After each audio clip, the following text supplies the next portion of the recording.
집을 짓고 일곱 기둥을 다듬고 짐승을 잡으며 포도주를 혼합하여 상을 갖추고 자기의 여종을 보내어 성중 높은 곳에서 불러 이르기를 어리석은 자는 이리로 돌이키라. 또 지혜 없는 자에게 이르기를 너는 와서 내 식물을 먹으며 내 혼합한 포도주를 마시고 어리석음을 버리고 생명을 얻으라. 명철의 길을 행하라 하느니라. 거만한 자를 징계하는 자는 도리어 능욕을 받고 악인을 책망하는 자는 도리어 흠이 잡히느니라. 거만한 자를 책망하지 말라. 그가 너를 미워할까 두려우니라. 지혜 있는 자를 책망하라. 그가 너를 사랑하리라.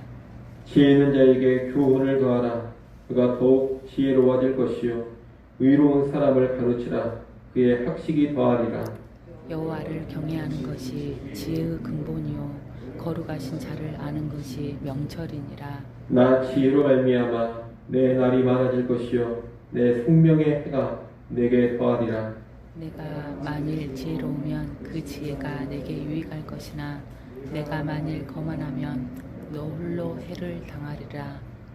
미련한 여인이 떠들며 어리석어서 아무것도 알지 못하고 자기 집 문에 앉으며 성읍 높은 곳에 있는 자리에 앉아서 자기 길을 바로 가는 행인들을 불러 이르되 어리석은 자는 이리로 돌이키라. 또 지혜 없는 자에게 이르기를 도둑질한 물이 달고 몰래 먹는 떡이 맛이 있다 하는도다. 오직 그 어리석은 자는 죽은 자들이 거기 있는 것과 그의 객들이 수월 깊은 곳에 있는 것을 알지 못하느니라. 아멘. 잠언에 보면 지혜라든가 미련함은 모두 여인으로 나타납니다. 한마디로 이 잠언에 두 여인이 등장을 하는데 이 두 여인이 사람들, 특히 젊은 사람을 향해 초청하고 외치는 그런 모습으로 나타납니다. 지혜로운 여인과 미련한 여인이 소리를 치면서 서로 자기에게 오라고 하는 겁니다. 지혜로운 여인은 때에 따라 아버지로 등장하기도 하고 친구로 등장하기도 합니다. 그리고 미련한 여인은 때에 따라 음녀 혹은 악한 이방 여자로 표현되기도 합니다. 그런데 이 미련한 여인은 따라가고 싶지 않은 여자, 매력적이지 않는 그런 여자가 아닙니다. 아주 매력적이고 유혹적인 여자입니다. 그래서 사람들이 지혜로운 여인과 미련한 여인의 소리를 들을 때 갈등을 하는 겁니다.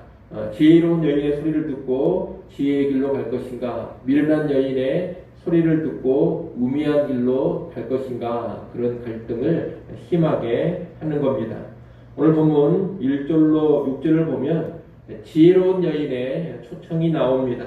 여기서 지혜는 여성으로 나옵니다. 다시 말하면 지혜 여인이 부르고 있는 겁니다. 이 지혜의 여인이 집을 짓고 잔치를 벌여놓고 사람들을 부릅니다. 4절부터 6절까지 말씀을 여러분이 다시 한번 읽어보십시오. 4절부터 6절까지 읽습니다. 어리석은 자는 이리로 돌이키라. 또 지혜 없는 자에게 이르기를 너는 와서 내 식물을 먹으며 내 혼합한 포도주를 마시고 어리석음을 버리고 생명을 얻으라. 명철의 길을 행하라 하느니라. 아멘. 지혜의 여인은 내게로 와서 내가 주는 것을 먹고 지혜를 얻으라고 합니다. 이 지혜로운 여인이 주는 구체적인 교훈이 7절로 12절에 나옵니다. 교만하고 거만한 자를 상대하지 말고 지혜롭고 의로운 사람을 상대하라고 합니다. 여호와를 경외하는 것이 지혜의 근본이요 거룩하신 자를 아는 것이 명철이라고 합니다. 그런데 이 지혜의 여인만 사람들을 부르고 있는 것이 아닙니다. 13절로 17절에 보면 미련한 여인이 또 사람들을 부르고 있습니다. 13절부터 17절까지 말씀도 여러분이 한번 읽어보십시오. 13절부터 17절까지 읽습니다. 미련한 여인이 떠들며 어리석어서 아무것도 알지 못하고 자기 집 문에 앉으며 성읍 높은 곳에 있는 자리에 앉아서 자기 길을 바로 가는 행인들을 불러 이르되 어리석은 자는 이리로 돌이키라. 또 지혜 없는 자에게 이르기를 도둑질한 물이 달고 몰래 먹는 떡이 맛이 있다 하는도다. 아멘. 이 미련한 여인이 자기 길을 바르게 가고 있는 사람들을 부르고 있습니다. 바르게 잘 가고 있는 사람들을 부르며 나에게로 와라, 이리로 오라고 하는 겁니다. 이 미련한 여인이 하는 말을 보면 도둑질한 물이 달다고 합니다. 몰래 먹는 떡, 다시 말하면 훔쳐먹는 떡이 맛이 있다고 합니다. 한마디로 죄짓고 그릇된 일을 하면 더욱 즐겁고 더욱 좋다, 이런 소리를 하고 있는 겁니다. 여러분, 이렇게 길을 가는 사람들을 향해서 두 여인이 서로 전혀 다른 소리를 하면서 초청을 하고 있습니다. 그렇다면 구체적으로 이 두 여인의 외침이 무엇을 상징하는 것이냐? 이 두 여인이 사람들을 부르는 위치, 사람들을 부르는 지점을 보면 이 여인들이 구체적으로 무엇을 의미하는지를 알 수 있습니다. 오늘 본문에 보면 두 여인 모두가 성중 높은 곳에서 사람들을 부르고 있습니다. 그리고 그곳으로 와서 함께 식사를 하자고 초대를 하고 있습니다. 지혜의 여인이 사람들을 부르는 3절 말씀을 한번 보십시오. 9장 3절에 보면 자기의 여종을 보내어 성중 높은 곳에서 불러 이르기를, 이렇게 되어 있습니다. 성중 높은 곳에서 부르고 있다 그럽니다. 미련한 여인도 보면 성중 높은 곳에서 부르고 있습니다. 13절 14절에 보면 성읍 높은 곳에 있는 자리에 앉아서 사람들을 부르고 있다, 그렇게 말하고 있습니다. 두 여인이 다 똑같이 성중 높은 곳에 있습니다. 그런데 고대 이스라엘이라든가 중동 지역, 이런 지역으로 가보게 되면 한 성읍, 한 도시에 가장 높은 곳에는 무엇이 있느냐? 거기는 반드시 제단이나 또는 신전이 있습니다. 여러분이 중동 지역 같은 데를 가서 관광을 해보면 신전이나 제단이 도시의 가장 높은 곳 또는 산 위에 있는 것을 볼 수가 있을 것입니다. 그 도시가 전부 평평해가지고 높은 산 같은 것이 없다면 사람들은 계단식 피라미드 같은 것이라도 만들어서 가장 높은 곳을 언제나 신의 거처로 삼곤 했습니다. 자, 이렇게 본다면 성중 높은 곳에 사는 이 두 여인을 무엇과 연관시켜 볼 수 있느냐? 신과 연관을 시켜 볼 수가 있겠습니다.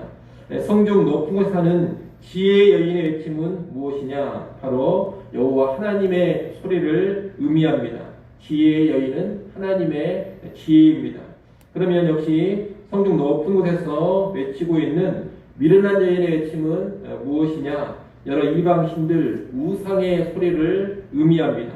대표적으로 바알이라든가 아세라신 같은 것들을 생각해 볼 수가 있겠습니다.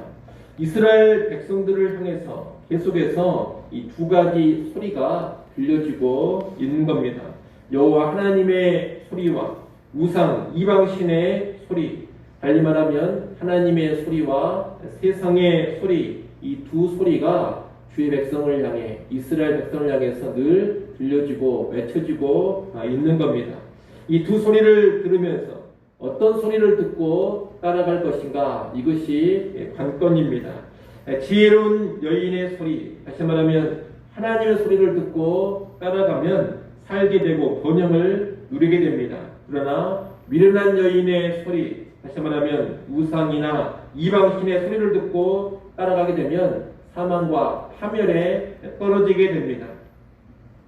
그렇기 때문에 우리는 이 잠언의 말씀들을 볼 때 무엇을 알아야 되느냐? 이 잠언에 사는 이야기가 단순히 인생을 살아가는 교훈이라든가 인생의 격언이나 지침을 주는 그런 차원의 말씀이 아님을 알아야 합니다.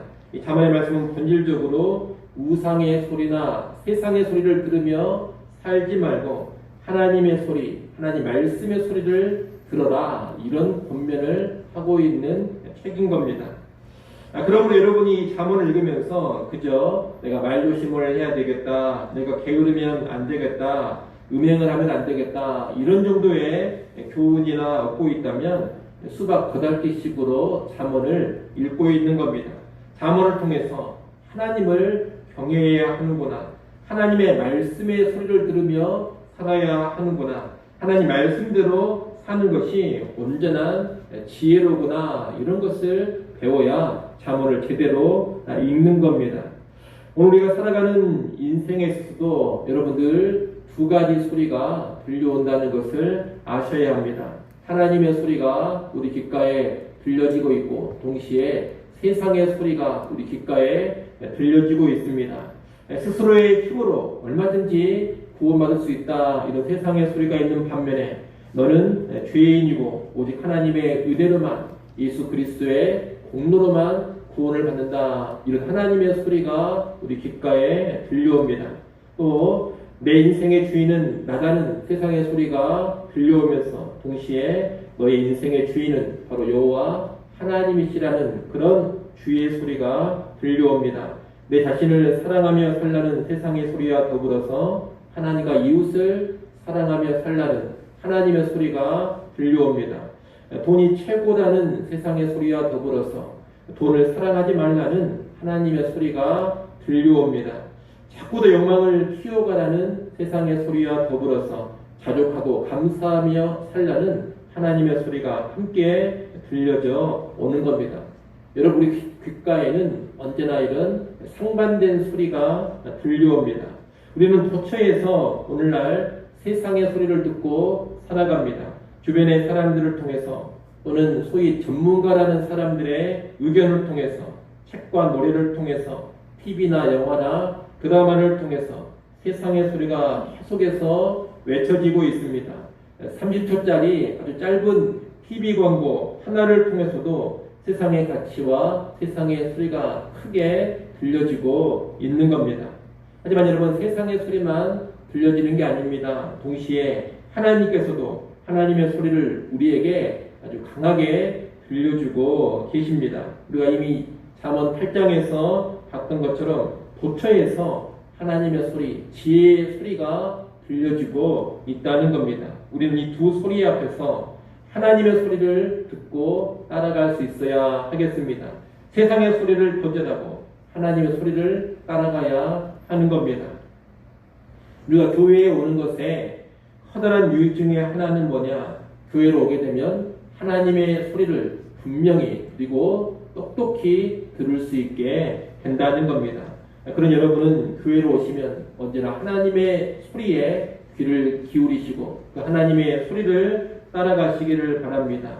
예배 시간에 설교나 성경 공부를 통해서 세상의 소리가 아닌 하나님의 소리를 더욱 분명히 들어가십시오. 그리고 하나님의 소리를 따라가시기를 바랍니다. 또한 여러분의 가정에서도 늘 말씀을 묵상하고 기도하는 가운데 하나님의 소리를 분명히 들어가시기 바랍니다. 오늘날 성도들은 너무나 세상 소리에 파묻혀 살아가는 형편입니다. 이런 세상 가운데 여러분의 귓가에 세상 소리가 아닌 하나님의 소리가 더 강력하게 들리도록 깨어있기를 바랍니다. 여러분 지혜의 소리와 미련한 소리, 하나님의 소리와 우상의 소리, 하늘의 소리와 세상의 소리가 함께 들려오고 있는 이런 땅 가운데 언제 하나님의 소리를 듣고 하나님의 소리를 따라감으로써 생명과 평안과 번영을 누려가는 우리 모두가 될 수 있기를 간절히 소원합니다. 기도하겠습니다.